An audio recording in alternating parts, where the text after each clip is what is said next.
देख रहे हैं N33 राजकुमार के साथ। तो चलिए पढ़ते हैं आज की कहानी की ओर। दोस्तों, मेरा नाम वैभव शुक्ला है। मैं एक पत्रकार हूँ और मुझे अतरंगी कहानी सुनना, अनोखे लोगों से मिलना और अनोखी जगह पर जाना बेहद पसंद है।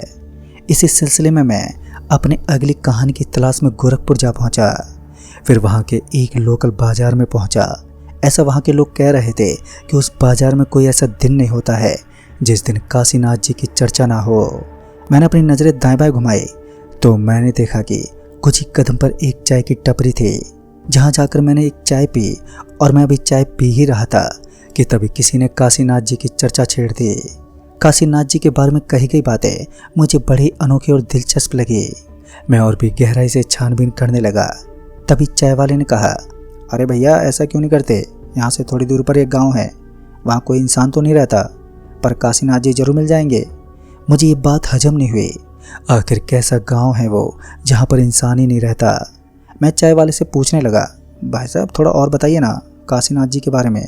पर चाय वाले ने साफ तौर पर मुझे मना कर दिया और बोला, ज़्यादा जानना है तो काशी जी के घर पहुँच जाओ, वो खुद ही तुम्हें अपनी सारी कहानी सुना देंगे। और हाँ, ध्यान रहे, काशी जी रात के वक्त ही आम लोगों से मिलते हैं और किसी के साथ वहाँ क्या होता है ये वो इंसान और ऊपर वाला ही जानता है। अब मैंने मन बना लिया था, चाहे जो भी हो मैं काशीनाथ जी से ज़रूर मिलूँगा। रात के करीब 9 बज चुके थे। मैं काशीनाथ जी के गांव के लिए सवारी गाड़ी ढूंढने लगा, पर कोई भी सवारी गाड़ी काशीनाथ जी के गांव जाने को राजी नहीं हुई।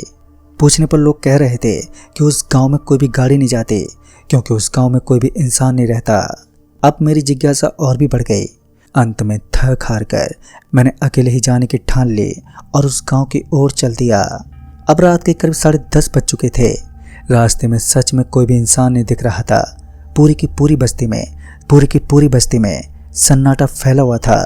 अब मैं काशी जी के गांव में प्रवेश करने वाला था कि मुझे गांव में शुरू होने से पहले एक बहुत ही मोटा पीपल का पेड़ नजर आया और हवा साए साए चल रही थी। सच कहूँ तो मुझे उस हवा में भी कुछ नेगेटिव ऊर्जा महसूस हो रही थी, पर काशीनाथ जी के अनोखे किस्से ने मेरे कदमों को रुकने ही नहीं दिया। मैं जैसे उस गांव में घुसा तो पहले 2-3 घर देखने से लगा वो घर नहीं बल्कि बरसों पुराना कोई खंडर है जिससे झींगुर और तरह तरह के कीड़े मकोड़े की आवाज़ें आ रही थी। थोड़ी दूर और बढ़ा तो एक घर दिखा जिसके बाहर कोई नहीं था, पर खिड़की से मुझे 2 बूढ़े इंसान आपस में बात करते दिखे। मैंने खिड़की के पास जाकर आवाज़ लगाई, कोई है? पर अंदर से कोई आवाज़ ही नहीं आई। फिर मैंने दोबारा आवाज़ दी। तभी वो बूढ़ा व्यक्ति घर के अंदर से खिड़की के पास आया और मेरे से पूछने लगा कि क्या बात है बेटा, तुम इंसान मेरे गांव में क्या कर रहे हो?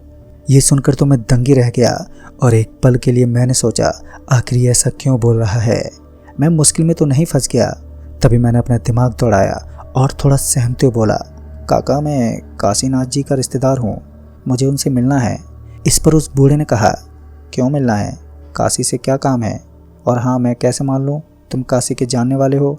फिर मैंने थोड़ा और सोचा और मुझे याद आया कि मैंने चाय वाले भैया से कुछ खाने का सामान लिया था। इसी का बहाना बना लेता हूँ, शायद मुसीबत टल जाए। और मैं दबी हुई जुबान से बोला, ये कुछ खाने के सामान हैं जो काशी जी को बहुत पसंद है।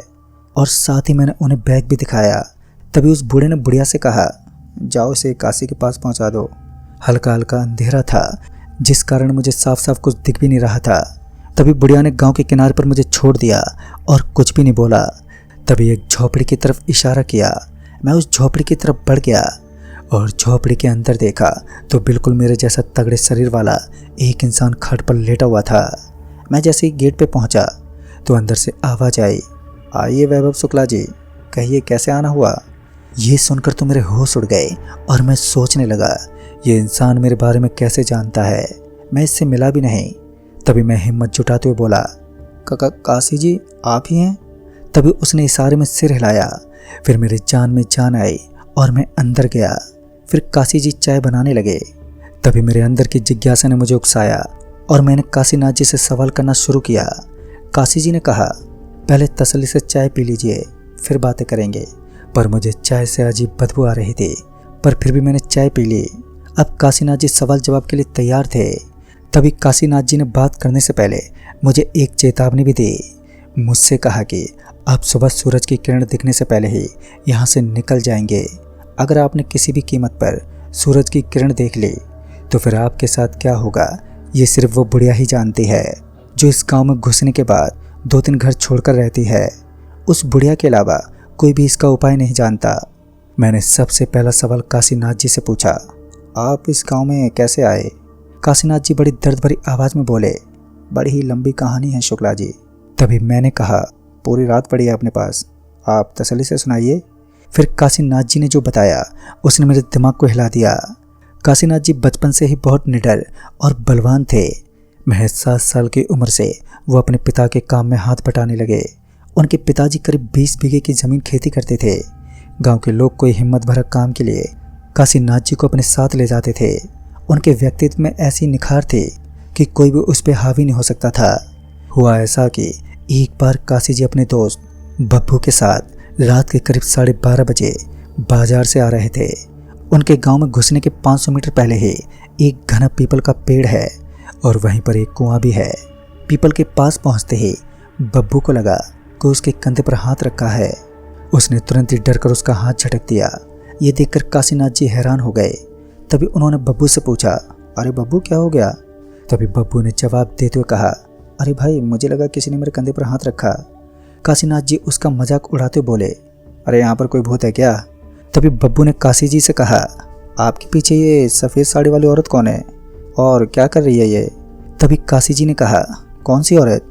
तभी काशी जी ने इधर उधर देखा और बोला, पागल मत बनाओ बब्बू, चुपचाप घर चलो। पर काशी जी को उस रात कुछ भी नहीं दिखा और उस रात से वो औरत काशी जी के साथ ही है। ऐसे एक बार फिर काशीनाथ जी अपने गांव के लोगों के साथ एक खंडर जैसी पुरानी बिल्डिंग में घूमने गए और उनके गांव वाले रत्नेश जी को लेकर बब्बू भाई खंडर के स्टोर रूम में घुसे। जैसे वो अंदर गए दरवाज़ा अपने आप ही बंद हो गया। तभी किसी ने रत्नेश के कान में कुछ कहा। फिर रत्नेश जी ने सोचा, शायद बब्बू जी ने कुछ कहा है। फिर रत्नेश ने बब्बू भाई से बोला, क्या कहा आपने? मैं सुन नहीं पाया, फिर से बोलो। बब्बू जी रत्नेश से करीब 5 फीट की दूरी पर खड़े थे। तभी बब्बू जी ने कहा, अरे यार मैंने तो तुमसे कुछ नहीं कहा। तभी उसी औरत ने जो बब्बू जी को पीपल के पेड़ के पास दिखी थी, उसने स्टोर रूम की खिड़की से रत्नेश को बाहर की तरफ खींच लिया। ये देखते बब्बू जी कांपने लगे और चिल्लाते बाहर भागे। भागते दौड़ के गांव के और लोगों को ये बात बताई। फिर काशी जी और गांव वाले लोग भी स्टोर रूम में आ गए। पर अब रत्नेश वहां से गायब हो चुका था और रत्नेश फिर दोबारा कभी नहीं आया।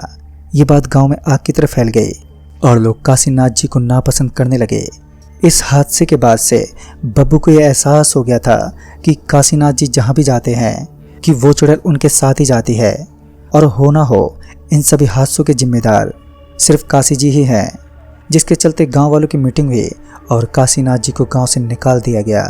काशीनाथ जी उदास मन से रात के करीब 11 बजे छुपकर गांव को छोड़कर जा रहे थे कि तभी उसी पीपल के पेड़ के नीचे किसी ने उनका सामान नीचे झटक दिया।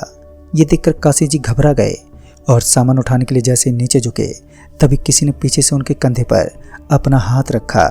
काशी जी एकदम से घबरा कर बोले, कौन है? मैंने तुम्हारा क्या बिगाड़ा है? मेरा सामान क्यों गिरा रहे हो? और तभी एक बेहतरीन खुशबू काशी जी के नाक तक पहुंची। काशी जी ने जैसे अपना सर ऊपर उठाया तभी एक खूबसूरत औरत सफ़ेद साड़ी में काशी जी के सामने खड़ी थी। तभी उस औरत की नज़र मिलते ही काशी जी वहीं बेहोश हो गए। जब उन्हें होश आया तो वो उसी गांव की उसी झोंपड़ी में सो रहे थे जहां पर वो आज रह रहे हैं। दोस्तों, काशीनाथ जी की ये बात सुनकर उन्होंने मुझे आगे बताया कि अब मैं इस गांव को छोड़कर कहीं नहीं जा सकता। जब तक जीऊँगा मैं यहीं पर जीऊँगा। और ये सुनते ही मेरी नज़र चाय वाले बर्तन पर गई और वो सूरज की रोशनी पड़ते ही वो चमक रहा था। जब मैंने काशीनाथ जी को बर्तन की ओर इशारा किया तो वो अपना सर पकड़कर बैठ गए। तभी मुझे ध्यान आया कि अब सुबह हो चुकी है, जबकि मुझे सुबह होने से ही पहले यहाँ से निकल जाना चाहिए था। तो दोस्तों, इस कहानी में आगे क्या हुआ ये जानने के लिए देखना न भूले इस कहानी का अगला पार्ट। तब तक के लिए बाय एंड टेक केयर।